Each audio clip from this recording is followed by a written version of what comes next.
पास के एक छोटे से गांव में रामू नाम का एक गरीब किसान रहता था। उसका जीवन उसकी पुरानी भैंस बिजली और दुबली पतली गाय गौरा के इर्द गिर्द घूमता था।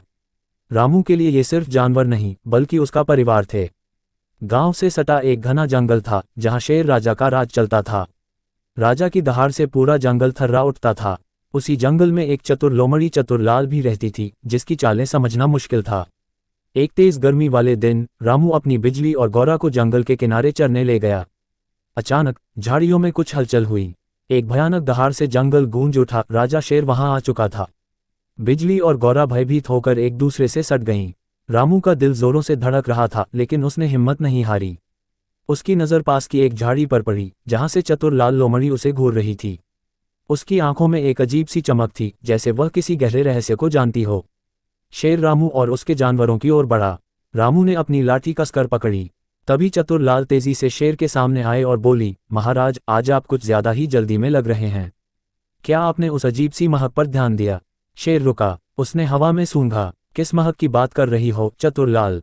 उसने गुर्राते हुए पूछा। वही महक महाराज, जो कुछ दिनों से इस जंगल में फैल रही है, चतुरलाल ने रहस्यमयी ढंग से कहा। मैंने सुना है कि जंगल में एक नया शिकारी आया है जो आपसे भी बड़ा और चालाक है। शेर की आंखों में गुस्सा और संदेह एक साथ उभरे। ये सच नहीं हो सकता, उसने दहाड़ा। चतुरलाल ने रामू की ओर देखा और एक पल के लिए उसकी आंखों में एक अनकही चेतावनी दिखी। फिर उसने शेर से कहा, आपको यकीन नहीं है? आज शाम चांदनी रात में उस विशाल पेड़ के पीछे देखना जहां कोई आहट नहीं होती। मैंने उसे वहीं कुछ बनाते हुए देखा था। शेर असमंजस में पड़ गया। उसकी भूख एक तरफ थी और दूसरी तरफ उसकी प्रतिष्ठा का सवाल। उसने रामू और उसके जानवरों को घूरते हुए कहा, आज मैं तुम्हें छोड़ता हूं किसान, लेकिन अगर चतुरलाल का झूठ साबित हुआ तो तुम मुझे फिर से यहां पाओगे। ये कहकर शेर जंगल में लौट गया। रामू समझ नहीं पाया कि क्या हुआ था। चतुरलाल ने उसे क्यों बचाया था और किस शिकारी की बात कर रही थी। रामू ने अपने जानवरों को वापस घर ले गया लेकिन उसके मन में सवालों का तूफान मचा था। शाम हुई और चांदनी अपनी सफ़ेद चादर बिछा चुकी थी। रामू को नींद नहीं आ रही थी। उसे चतुरलाल की बात याद आई, आज शाम चांदनी रात में उस विशाल पेड़ के पीछे देखना। उसके मन में डर और जिज्ञासा का अजीब मिश्रण था। आखिर उस जंगल में क्या रहस्य छुपा था? वह अपनी लाठी लेकर चुपचाप जंगल की ओर चल पड़ा। जब वह उस विशाल पेड़ के पास पहुंचा तो उसने देखा कि जमीन पर कुछ निशान बने हुए थे। ये किसी जानवर के पैरों के निशान नहीं थे बल्कि कुछ अजीब से थे, जैसे किसी ने कुछ घसीटा हो। तभी एक हल्की सी सरसराहट हुई। रामू ने देखा कि एक काली छाया उस पेड़ के पीछे से गुजरी।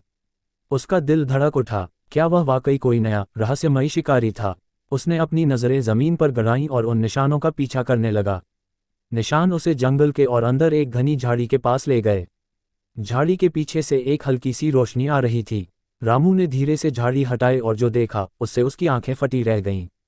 वहां चतुरलाल लोमड़ी अकेली बैठी थी। उसके सामने कुछ मिट्टी के बर्तन पड़े थे जिनमें से धीमी रोशनी निकल रही थी जैसे जुगनू चमक रहे हों। चतुरलाल जमीन पर कुछ रेखाएं खींच रही थी और बुदबुदा रही थी। रामू ने देखा कि वह लोमड़ी नहीं बल्कि एक अजीब सी मूर्ति बना रही थी जिसकी आंखें अंधेरे में चमक रही थीं। यही वह रहस्यमयी शिकारी था जिसकी बात चतुरलाल शेर से कर रही थी। चतुरलाल ने रामू को देखा और एक रहस्यमयी मुस्कान दी। तुम यहाँ क्या कर रहे हो किसान? उसने फुसफुसाते हुए कहा, मैंने सोचा था तुम डरकर भाग जाओगे। रामू ने हिम्मत जुटाई। तुम ये सब क्या कर रही हो चतुरलाल? क्या ये सब सिर्फ शेर को डराने के लिए था? चतुरलाल ने मुस्कुराते हुए अपनी मूर्ति की ओर इशारा किया। शेर को डराने के लिए सिर्फ ताकत ही काफ़ी नहीं होती रामू। कभी कभी अज्ञानता और अंधविश्वास भी बड़ा हथियार होता है। मैंने उसे एक ऐसे शिकारी के बारे में बताया जो उसके दिमाग में था, न कि जंगल में। और ये चमकती हुई आंखें, ये सिर्फ जुगनुओं से भरी मिट्टी है। अंधेरे में कोई भी इसे रहस्यमय मान सकता है। रामू चकित रह गया। चतुरलाल ने अपनी बुद्धिमत्ता और चालाकी से शेर को मूर्ख बनाया था और वह भी बिना किसी को नुकसान पहुंचाए। चतुरलाल ने कहा, शेर को लगा कि कोई उससे भी बड़ा शिकारी जंगल में आ गया है और वह अपनी प्रतिष्ठा बचाने के लिए डर गया। तुम्हारी जान बच गई और मैं जंगल में अपनी चालाकी का राज भी नहीं खुलने देना चाहती थी, पर अब तुम जान गए हो रामू। रामू ने मुस्कुराते हुए कहा, मैं तुम्हारा राज किसी को नहीं बताऊंगा चतुरलाल। तुमने मेरी और मेरे जानवरों की जान बचाई है। चतुरलाल ने एक गहरी सांस ली। कभी कभी रामू, सबसे बड़ा खतरा वही होता है जिसे हम देख नहीं पाते, और सबसे बड़ी जीत वह होती है जो बिना लड़े हासिल हो जाए।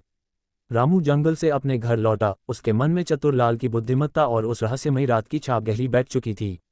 उसे अब समझ आया कि जंगल में सिर्फ ताकतवर ही नहीं, बल्कि बुद्धिमान भी राज करते हैं, और कभी कभी सबसे बड़ा सस्पेंस वहीं छुपा होता है जहां उसकी उम्मीद नहीं होती।